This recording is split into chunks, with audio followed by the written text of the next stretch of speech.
Welcome back, everybody, to GoLocal Live. I'm Josh Fenton, CEO and co-founder. I want to thank Dr. Michael Fine for that midday update on both the numbers on the coronavirus as well as the discussion about what the impact is going to be relative to the flu this season and the necessary need for the majority of Rhode Islanders to really go out and get a flu shot, a critical element to making sure that we don't overwhelm our healthcare system.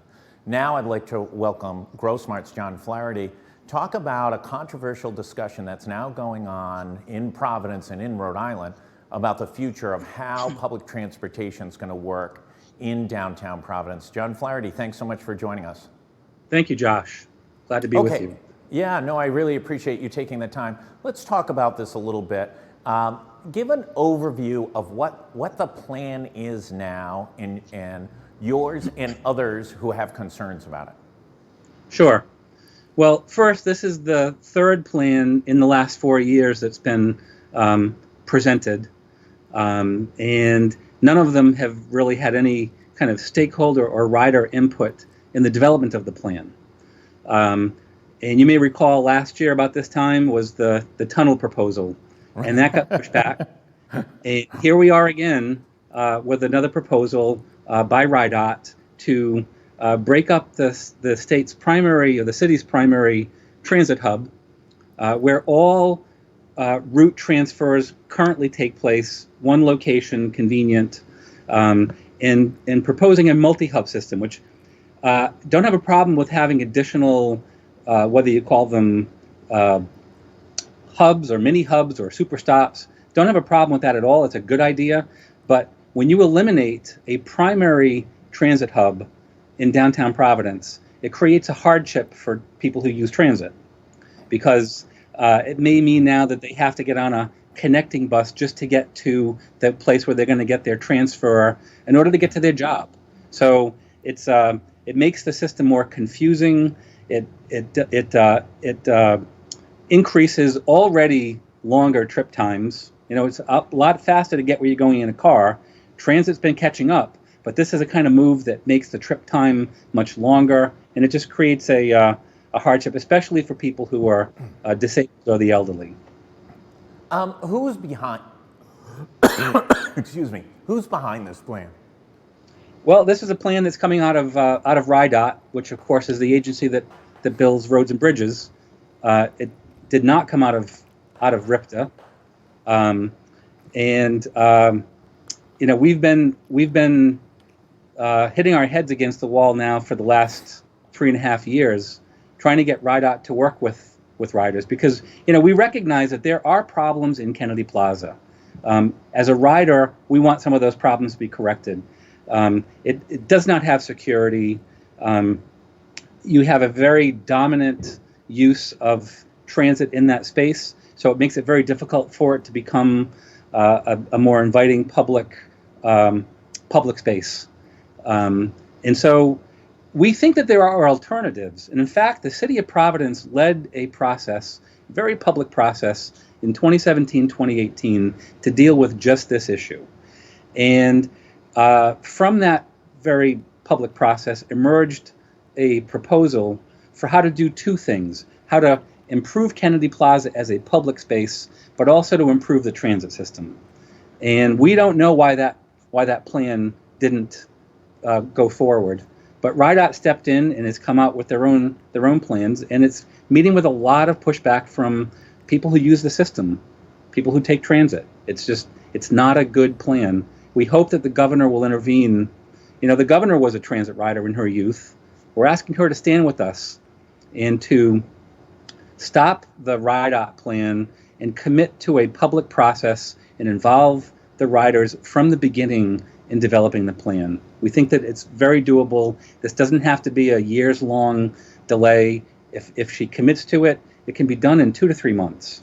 So let me explore a couple of things. Barry Schiller wrote a Mindsetter piece for GoLocal, I don't know, 10 days ago or so, and he kind of puts the blame of this newfangled plan on the shoulders of Joe Palino, former mayor of Providence, a major developer and real estate holder. He's been a significant critic of how Kennedy Plaza works, how it's policed, what kind of activities are there. And is that part of it? Is this a political play? Joe Palino's an influential Democrat and has significant sway? Well, what I'll say is that Mr. Palino is the only person that I've heard really who has articulated support for the RIDOT plan so far. I think I'll just leave it there. There's many other stakeholders that have come forward. The latest was we did a press event this morning. Providence Preservation Society was there. Obviously, the RIPTA riders, the Jewelry District Association. There's a lot of stakeholders in the community that do not like the RIDOT plan. I don't know who does like it. I don't know who is for it. So right now, we're just trying to get the governor to step in and commit to a public process. Let me play devil's advocate a little bit. I got out of University of Rhode Island, worked for John Chafee. I was on the city council. I can't remember how many times Kennedy Plaza has been redone in my adult lifetime. Yes. And I was trying to add up the cost. It's easy $100 million. And Kennedy Plaza is no better now. It may be at its all-time worst. We used to have our office directly downtown, right near there. You could not walk across Kennedy Plaza with not seeing a drug deal take place. Sorry to say it, wildly active drug trade, lots of issues of mental health. It's become sort of a meeting place of folks who are challenged with today's society and go by it regularly. It's no better now during the shutdown. It's a tough lot. How do we get out of this mode of A, throwing money at it repeatedly, and B, that definition of insanity, doing the same thing over and over again and expecting a different outcome? Redoing that cute little portico building isn't going to do it. We could put a Subway sandwich in there or a Chase Bank, and Kennedy Plaza is not going to change. How do we fix the dynamics of this? I'm so glad you brought that up, because that's been one of our frustrations, is that Kennedy Plaza has been torn up and rebuilt so many times over the last couple of decades at great expense. And I think the way to get it right is to involve the stakeholders in the planning of it from the beginning. And that hasn't happened. So our concern is that this latest proposal becomes just another in a long list of redos of Kennedy Plaza that, frankly, we don't think is going to achieve the goal that we know so many people have for making Kennedy Plaza a safer, more inviting, and more welcoming place for families and for other activities beyond just transit. So, I'm not very confident that this is going to achieve that. And it's just, it raises another question. We haven't gotten an answer yet, but there was a similar situation that played out in the city of Cleveland a couple of years back. And it wasn't until the city of Cleveland realized that they were going to have to repay something like $12 million to the federal government for previous investments that were made in transit, because it was a big move to shift the buses out of Public Square in downtown Cleveland. And there was a lot of opposition, just like there is going on right now in Providence.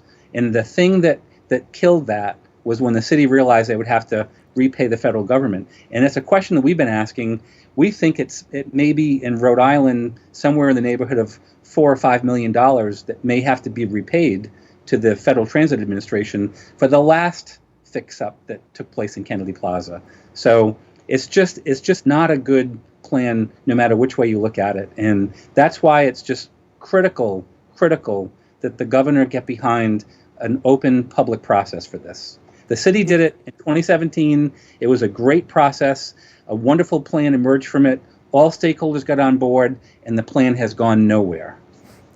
Is one of the problems the shift from turning office buildings into apartment buildings? Because there's no bodies downtown. There's literally very few people who actually work downtown. I'll tell you a quick anecdotal story.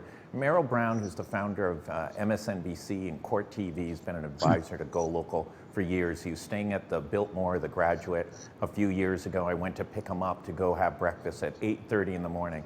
And he said, God, I got here last night. I walked around. I love the architecture. We're walking through the center of downtown at 8:30 in the morning. And he looked at me and goes, where are your people? There's no people in downtown Providence at 8:30 in the morning. What city doesn't have people? And you couldn't argue with them. You start looking around at the buildings and you go, well, that's an apartment building. They're not going to be downtown. That building's vacant, the Superman building. That one's only at 50% occupancy. Is this a much bigger discussion about the redevelopment of downtown Providence? What direction we go to?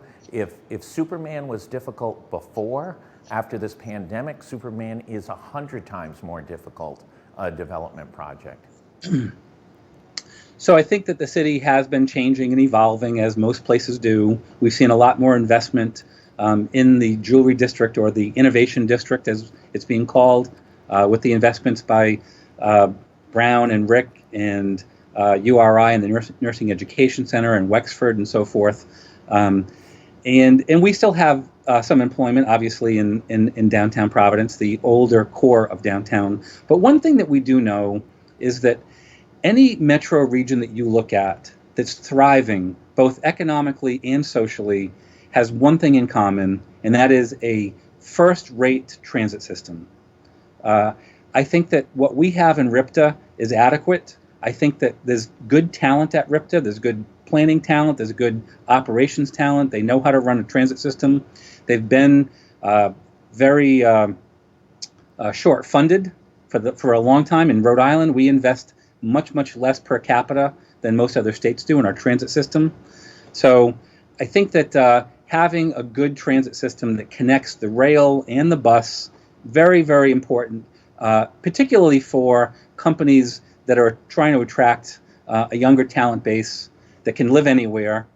It used to be that as an employee, you went where the jobs were, and it seems increasingly that the employers are locating where the talent is. And so that's one of the amenities that people look for in a city when they want to, considering moving someplace.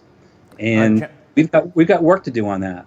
And this move being proposed by RIDOT is really bringing us in the opposite direction. John Flaherty, I want to thank you from GrowSmart for taking the time to joining us this afternoon. For everybody watching, we'll have more on this project and what other people are commenting on it on the site later today. Stay tuned for more. A number of things are developing. Kate Nagel's working on a story on the Cranston pension system. That should be going live shortly. Stay tuned for updates all the time here at GoLocal. Thanks, everyone, and please stay safe and wear your mask. Thank you. Thank you.